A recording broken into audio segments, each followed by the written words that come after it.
Welcome to Energy Stew. This is Peter Roth, your host. And I'd like to ask you, how are we doing? I mean, the planet. What's going on? I know just about everybody thinks we're in crazy times. Why is that? Let's find out more about the times that we're in by a man who's been on Energy Stew a number of times before. He's an expert in the Mayan calendar, which foretold that we were going to be in these times. And now we're going to find out more about it.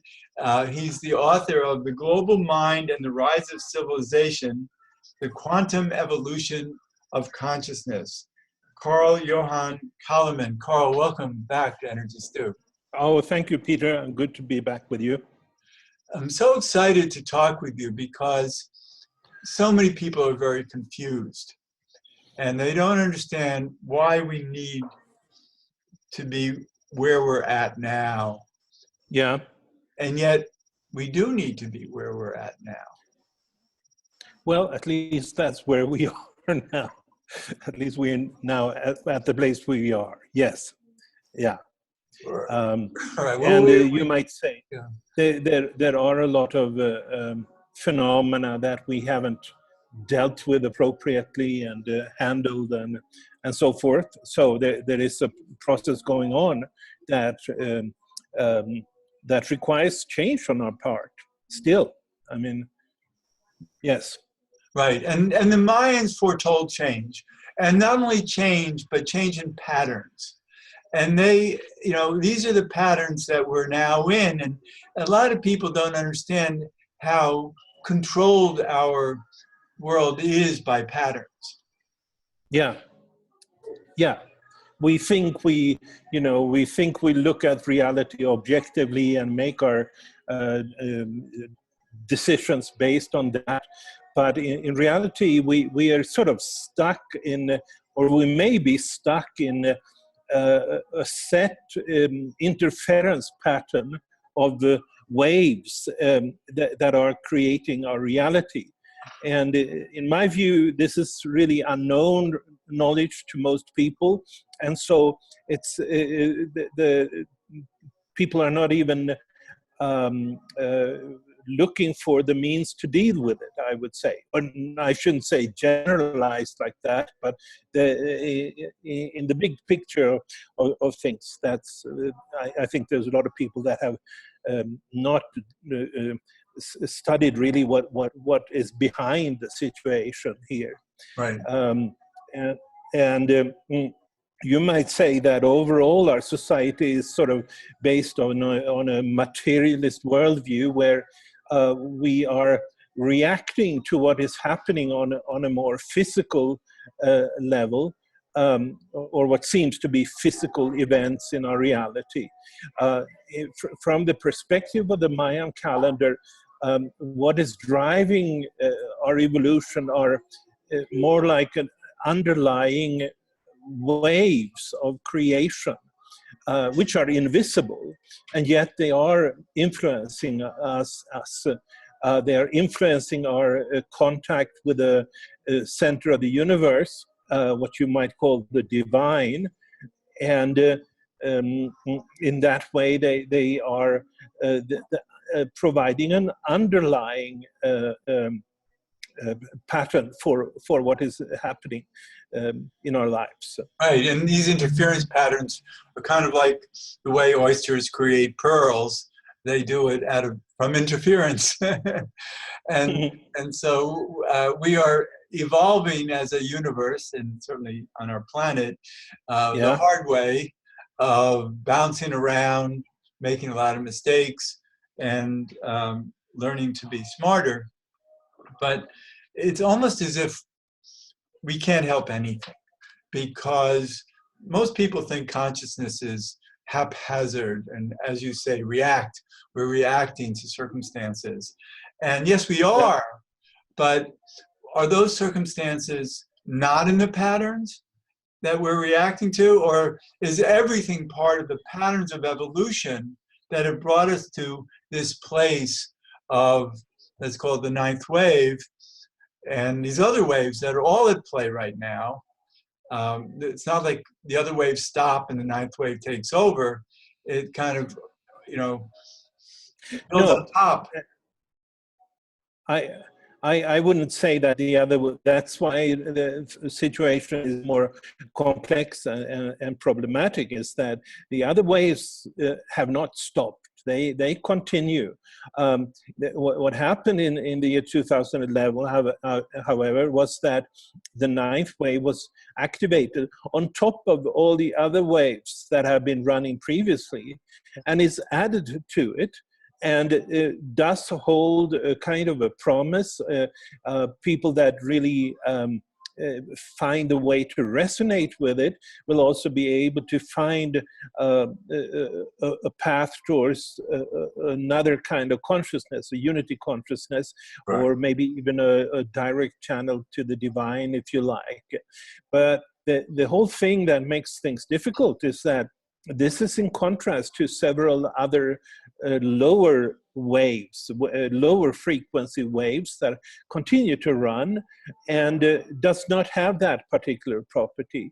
And so you may wonder, why do these waves, the lower waves, exist in the first place?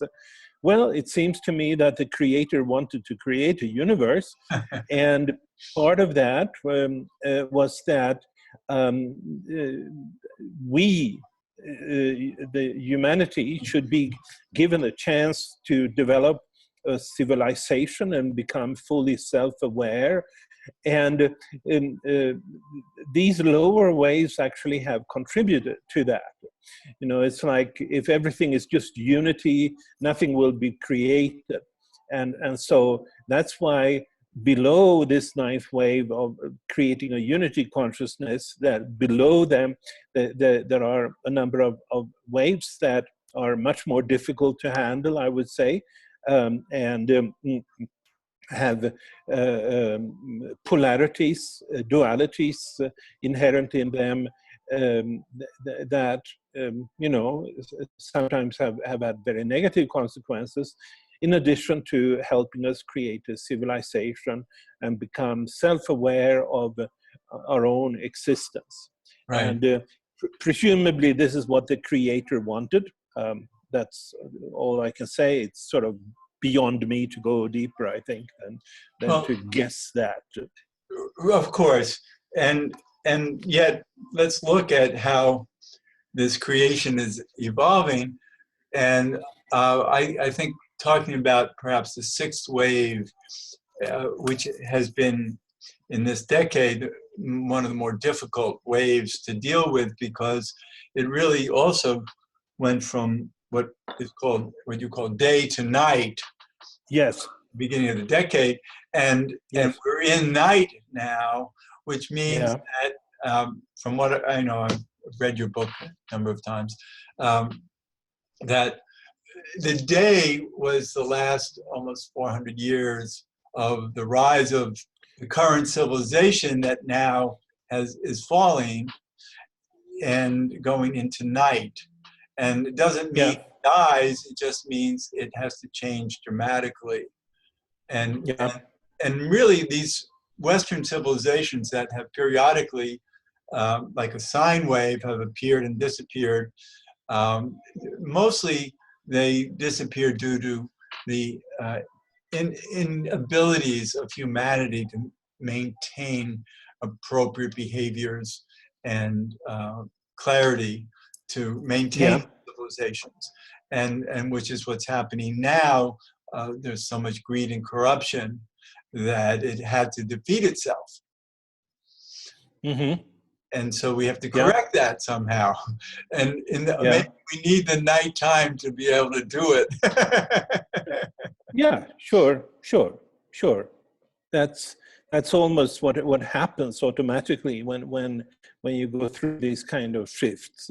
That there is some kind of a purge of negative effects that have come out of the previous day. Right. And yet there's the opportunity of seeing it let's say in a new light, which is like the absence of day, it's a new light, but it's a new light of within rather than without. So let's say the day is the light of without, and the night is the light of within. Would that make sense? Yeah, it does make sense. You have to, in the night, you have to sort of go back into yourself, collectively speaking, of course. And especially then when hardships are coming, you will have to, or you should, ask the question what you have to do with that, and what can be done about it. These are long-term processes, but and that's true for this creation. And yes, Right. There's an author who's a friend of mine, who's been on the show many times, who wrote the book "Return of the Divine Feminine," and yeah, that really makes sense also, because the yin energy is the dark energy, but that's the within energy, and that's female wisdom, and that's been missing a lot in our society. yeah, yeah. So let's talk about consciousness, okay? Because most people don't understand consciousness, right? Yeah. They think that our brains think and create, but they're in patterns. That's why we're in the state we're in. So we can't separate ourselves from reality to think differently. Yeah. So somehow we have to align ourselves, not as thinkers, but as, let's say, beers. Beers. Beers. Yeah. Yeah. Just to be in alignment with the greater consciousness of the flow of these patterns. Mm-hmm. Mm-hmm. And behave aggressively with them. Yeah. Our awareness doesn't mean to say, "Oh, I give up. These patterns are too overwhelming. I'll just quit." But rather to, not only find alignment with these other waves, which are all at play, but especially with the ninth wave, which offers the most hope for unity, right? Yes. So, and Yeah. it's very exciting for me to have this teaching that you offer that helps us understand what the purpose of where we're at is, why we're here. Otherwise, nobody understands it. Yeah. Yeah. Well, it's the word consciousness is a word that's been used in so many different ways, so it's difficult to understand and deal with. I'm right now I'm writing a new book which is called The Lost Quantum Science of the Maya, and it talks about how evolution is driven by different quantum states, you might say, and each quantum state is developed by one of these waves. But this is all assuming, or not only assuming, I think this is all proving that in contrast with what most people believe, our minds are not created by our bodies. They're not created by our brains. And that's sort of a fundamental idea of our modern science, to believe that our minds are created by our brains.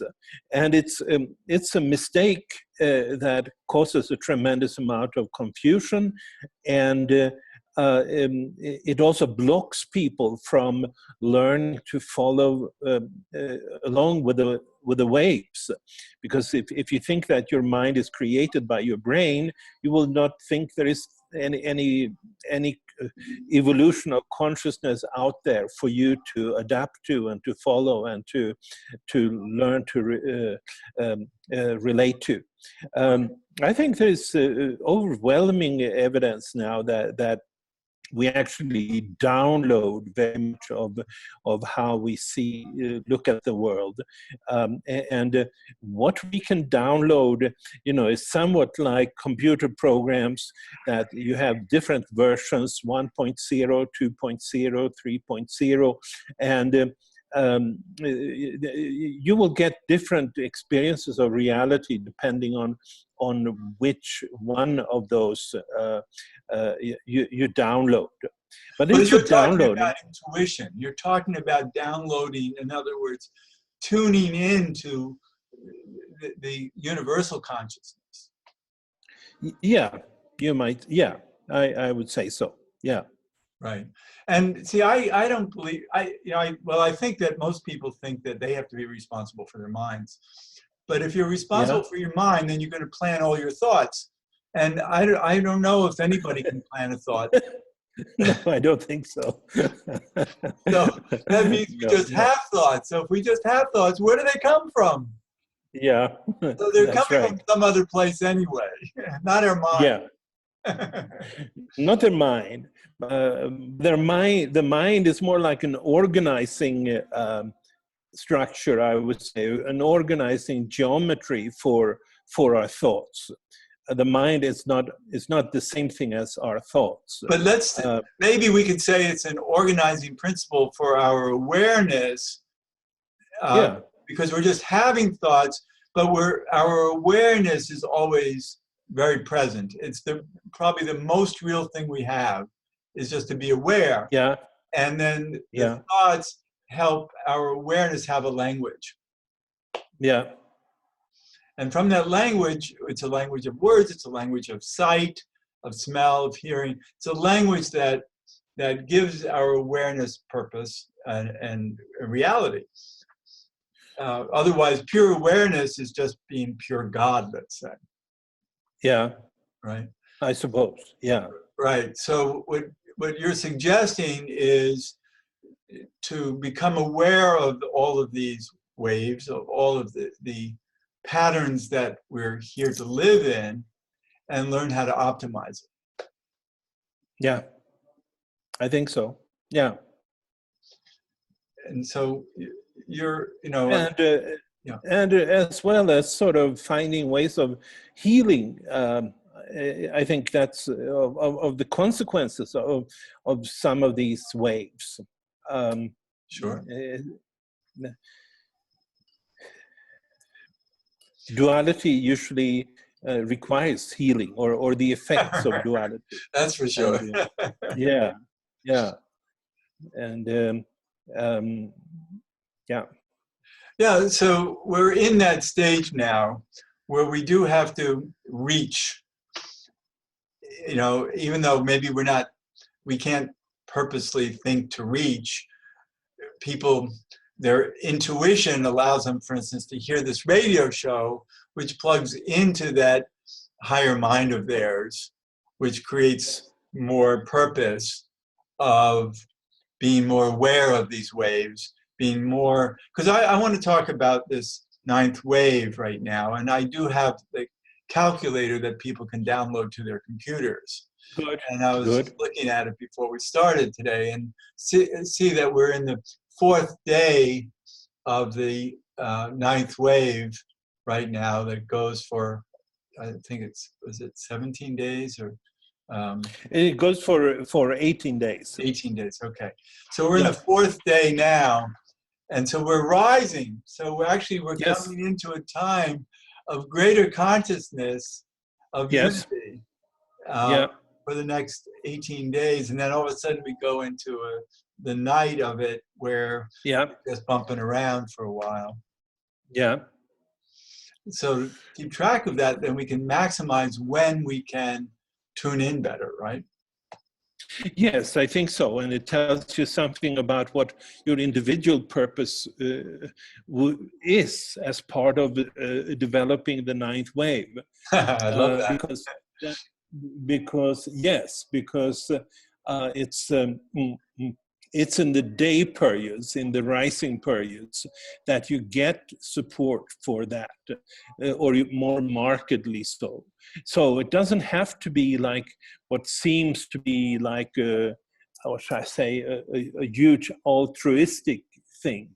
It may actually be something that strengthens you, but it strengthens you only to the extent that you are part of a process going towards the unity consciousness. That's how I look upon it.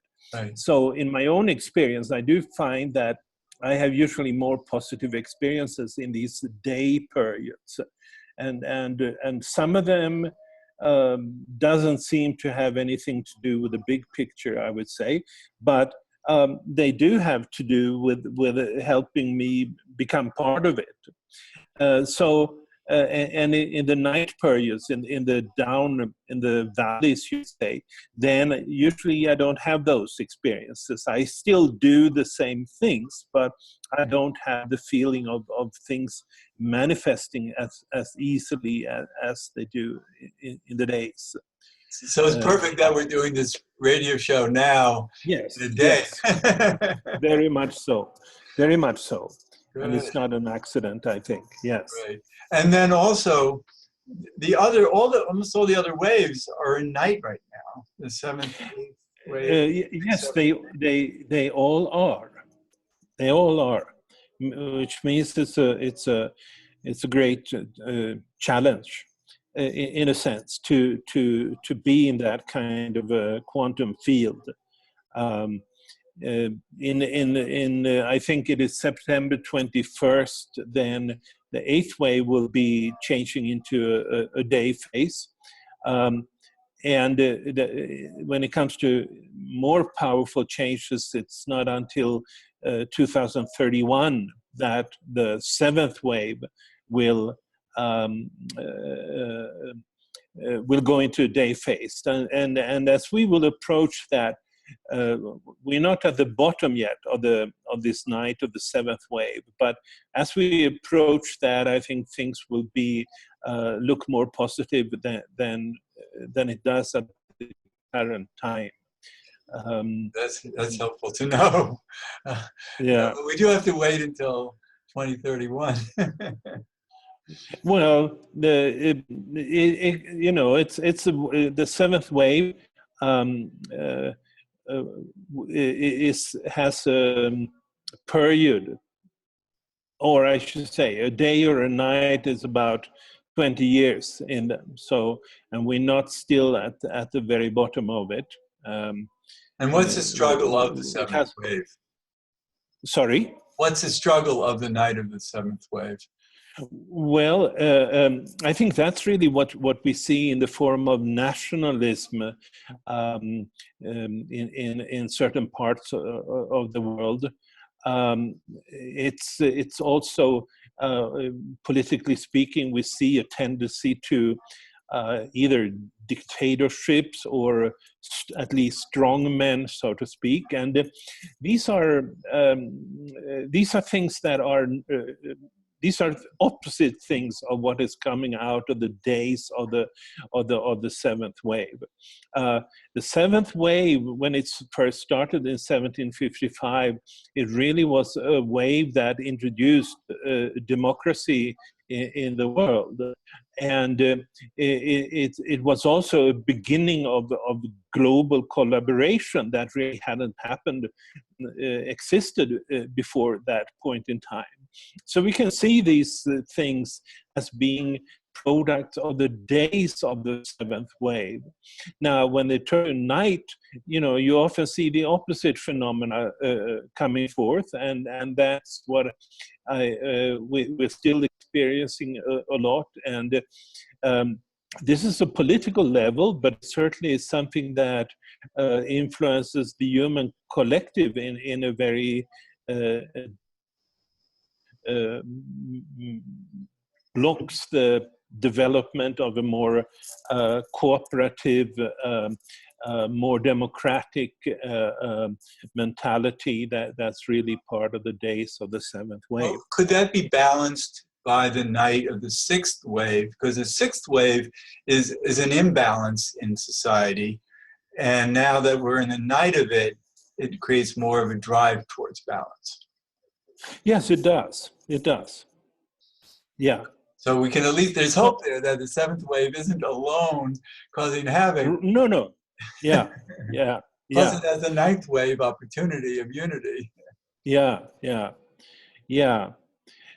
So the discussion we've had here is really points to the when you're going in that direction, you really points to the complexity of these this interference pattern of waves. And this is a quantum field, and what that means is that the waves actually describe potentialities. It's not like Newtonian science where things are predetermined. The orbit of a planet is exactly predetermined according to Newtonian physics. Right, but the patterns are predetermined. So it's just the way that we respond to it, hopefully, because of the ninth wave, is more enlightened. Yeah. Good, Yes. that's the hope. Now we're getting near the end of the show, and so what I want to do is to get people to buy your book, because there's so much information, and I mean, way beyond anything we've talked about. It's understanding actually these patterns of evolution of our minds, of our consciousness, let's call it, and understanding the possibility that as we move forward, there's so much we don't yet comprehend that we will. Yeah. Because you show in the past how we've evolved in consciousness to comprehend things that we didn't know in the past, and now we know. So let's assume that we don't know everything yet. Yes. I think that's a good thing. Yeah. So the book is The Global Mind and the Rise of Civilization, and you are Carl Johan Calleman, Calleman, PhD. Is there a website? Yeah, there is the Calleman.com, Calleman.com. That's my website, and there are also Facebook pages. But yeah. And they can also download the calculator, keep track of it. That's right. Yeah, that's wonderful. And that's highlighted, I think, on the website. And there is also the ninth wave of creation Facebook page where you have where you also can download that. I think that's really it's a very important sideline. What should I say? Not sideline, but it's something to for people to keep being aware of. For sure. And it's a great gift that you've brought is the awareness of this. And thank you. Really at the end of the show, I would love to carry on and have maybe a future show again talking deeper about this. So fascinating to talk with you. Yeah. And this is Peter Roth, your host of Energy Stew at prn.fm. I can be reached at Peter at Heartriver, HEART river.org. I want to thank Carl so much for being on the show. Thank you all, and thank you all for listening.